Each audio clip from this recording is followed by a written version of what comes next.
Welcome to Influence, the show about one of the university's founding colleges, the College of Agriculture and Life Sciences. I'm your host, Emily Shaw. On today's episode, we're going to learn about the MSU equestrian team, and our first guest is Ashley Glenn, the facility supervisor of the MSU Foundation herds and the coach of the equestrian team. Welcome, Ashley. Thank you. Thanks for having us. We're so excited to hear about the team. And first, a little about you and how you came to MSU and became our foundation herdsman. Sure. I started about 3 years ago at Mississippi State. I previously coached equestrian teams at 2 other universities prior to coming here, and also was a collegiate rider myself. While getting my undergraduate degree at Texas A&M. I was originally hired at Mississippi State to manage our equine facility, and then kind of rolled into the role as the equestrian team coach about 3 years ago. Excellent. So I'm sure being a collegiate rider yourself helps you to mentor our team. And how many team members do we have? We have just shy of 30. We're about 27 riders on the team. Excellent. And you do both English and Western. Can you tell us some more about that? Yeah, so our English riders, they compete in equitation over fences and equitation on the flat. Okay. Our Western riders compete in horsemanship and reining. Okay, so what would that entail for Western? So for Western, the horsemanship is available for every division. Okay. Each discipline is split into multiple divisions, starting with the beginner division, Okay. and work all the way up to the open division. Okay. Reining is only for open riders, so your top level riders that will Okay. get to compete in that. On the hunt seat side, it's the same thing. Start with beginner riders all the way up to your open top level riders, and just your top 3 divisions are able to do the equitation over fences. Excellent. That makes sense for safety, I Yeah. suppose. How many of our riders compete at each level? We have some divisions have a few more riders than Okay. others. On the English side, our upper level divisions are a little bit smaller. Our middle divisions are very full, Sure. as well as our beginners. On the Excellent. Western side, beginner and middle division are also pretty full. But we've been able to fill every division on the Western side. English, Excellent. we're just shy of having one division filled, that open level division. Excellent. So you are the coach. So tell us, ma'am. how do you help your players, or your team members rather, prepare for competition? What does that involve? There's a lot of preparation. I feel with this sport, it's a little more challenging because we're not only working with student athletes, Sure. we're also working with our horses who are Sure. also athletes. So there's a Right. whole other level of difficulty in our training process, because you have to take into consideration their health and their well-being as well. We kind of have to limit how much they get ridden at a time, how many days a week they get ridden. Okay. And then we've, of course, have to maintain their health too.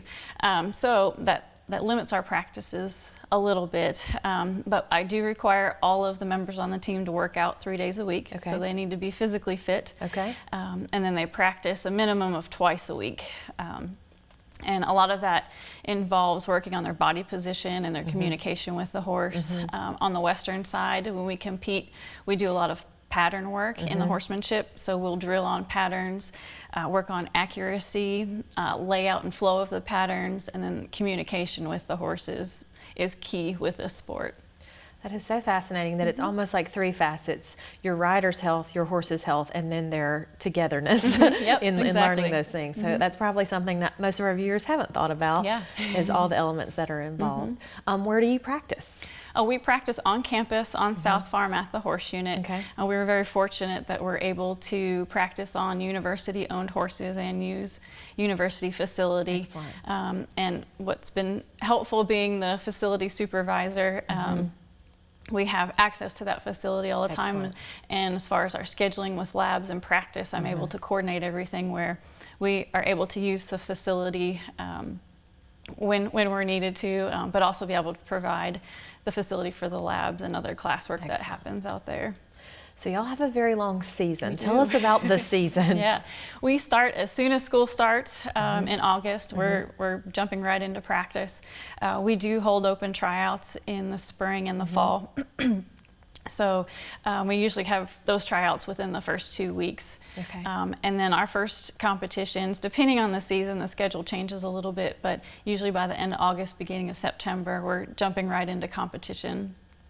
We compete pretty heavily in the month of October Okay. and the month of February, but the whole season extends up into that first weekend of May when they hold the national championships. Excellent. Are those held in the same place every year? Do they rotate? No, it's a different location every year. Okay. This past year we had we compete within our zone Okay. throughout our regular season competition, which is Mississippi, Alabama, Georgia, and then the next level of competition, if you make it past our regionals into second level of postseason, that's called zones for English and semifinals for Western.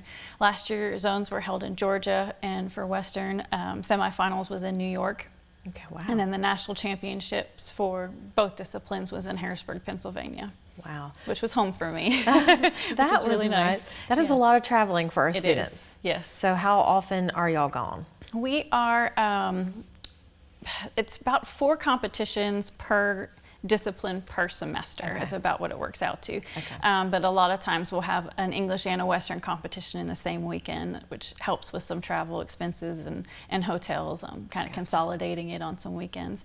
But the month of October, we're gone every weekend but one, and the same for February. Wow. It's back to back. So we just got back from a competition in Georgia this past weekend, and we head to Alabama this coming weekend. Well, we wish y'all luck, and thank you for being with us today. Thank you. We appreciate it. When we come back, we'll hear from one of the students on the equestrian team.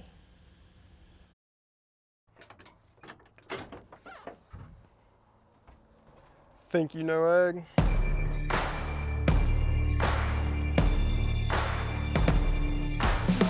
Think again.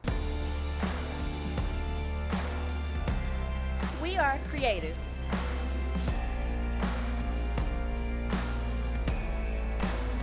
We protect the environment.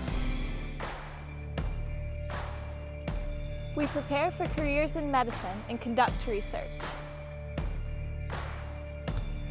We empower people and communities.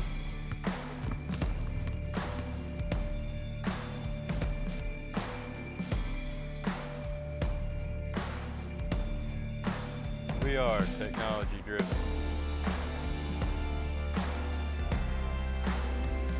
And we feed and clothe the world.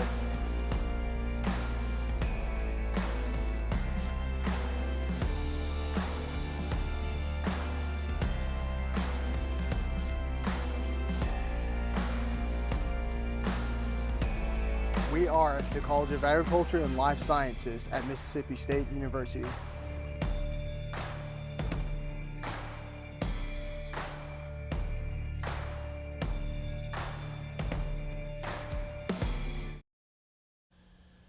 Welcome back to Influence. Our second guest is a senior on the MSU equestrian team, Allison Addy. Welcome, Allison. Hi, thank you for having me. We're so glad to hear about your experiences. First, how did you come to MSU? I transferred here from a little school in Virginia, and I actually rode there. Okay. I decided to come down here. I'll never forget it. I was talking to Coach Glenn on the phone, and she was really enthusiastic about the team, and I got really excited. So I finally made my trip down here, and I got a tour of the facility, and I decided that I wanted to come here and ride. Excellent. We love to hear how our students got to us. So you are a senior here at MSU, and you have been on the equestrian team for how long? This is my second year Okay. on the Mississippi State equestrian team. Excellent. And you're the team captain or one of the team captains? I am the hunt seat captain. Okay. We have a Western captain. So Okay. there's 2 of us that kind of organize events. Basically, our job is to make sure that the team is bonding, and any issues, we're kind of there to help them out with. We're just there to kind of support our team members. That is excellent. So what events do you participate in? I am currently riding in novice over fences and on the flat. It's actually my first year doing that. Okay. The shows work on a point system, so every time you ride, depending on how well you do, you get different points. Okay. And you go throughout the season, and then once you get to a certain amount of points, you point up into the next division. Okay, so I think that we have some video of you riding. Can you tell us about what is happening in this video? So here, we're cantering on the flat. What I really like about IHSA is it's based on the rider and not the horse, which is important because when we go to these shows, we draw horses. So we get on a horse that we've never been on before. Oh, that is interesting. So we are going in the ring for the first time, and we're sitting there, and we're kind of, handling how we think we should handle it. Basically, each horse is different, but we practice enough on a bunch of different horses. As you can see, there's a couple different ones in the ring. They all feel kind of different, but here we're equitating on the flat, and we'll go over some fences, I think, but here we're cantering. So you participate in the 2 that you said, and I believe Coach Glenn told us that only the upper tiers of. So tell us again what those levels of starting at beginner, and how does it move up like that? Okay, so we start at beginner walk trot. This is where the people that haven't really had that much experience, they can kind of get out there and get the experience they need go in the show pen. So it's just walking and trotting, and then once you point up out of that, you go to beginner walk trot canter. Okay. And that's actually, it's a beginner walk trot canter into advanced walk trot canter. It's kind of all one division, but it's split into like 2 tiers. Okay. And then novice over fences and on the flat, that's the first division that you are able to go over fences. Okay. And then there's intermediate, which is like the next level up. The jumps are a tiny bit higher, and then open, which is probably the hardest division that we have. Okay, and so you're 1 level from that right now, is I'm that correct? 2 levels 2 from levels, okay. Working through that. So this season, how many times have you competed? Our season actually kind of, well, it started in August, but the show started in October. We just got back from our 2nd show, and we have our 3rd one coming up this weekend. Okay, so how do you prepare for a show? I get out there and practice, and it's really important that we encourage our other team members. We all kind of help each other out. If we see something, we say something, because we all have stuff that we need to work on, so we all work together. And we just get out there and practice, and then we get in the van, you know, we're kind of getting the zone, and then once we get there, everybody still gets a little nervous. So I try and talk to everybody and kind of lighten the mood a little bit, and then while they're showing, I'm just sure to look at them and smile and make sure that they know that they can relax. That's nice to have a friendly face. Yeah. What does a typical practice look like? So I practice twice a week. We start warming up the horses, and then we'll work on flatting, and then those that jump will end with jumping, and we'll work on the things that we all need to work on. Okay. Well, so in the coming months, what are you most excited about this season? I'm just really excited to see everybody. It's every show we improve, so it's really exciting to look back at where you started, and then at the end, everybody just is really rocking it in the ring. Excellent. How will this impact your future? I'm really hoping to be able to ride in the future. The team has definitely helped me figure out what to look for in riders, so hopefully in the future I'll be able to work with kids and hopefully teach them how to ride. So that's what I plan on doing. Excellent. At some point. Allison, thank you for telling us about your time on the team. Thank you for having me. It was a lot of fun. Absolutely. Thank you for joining us on Influence, where we learned more about the MSU equestrian team. We'll see you next time.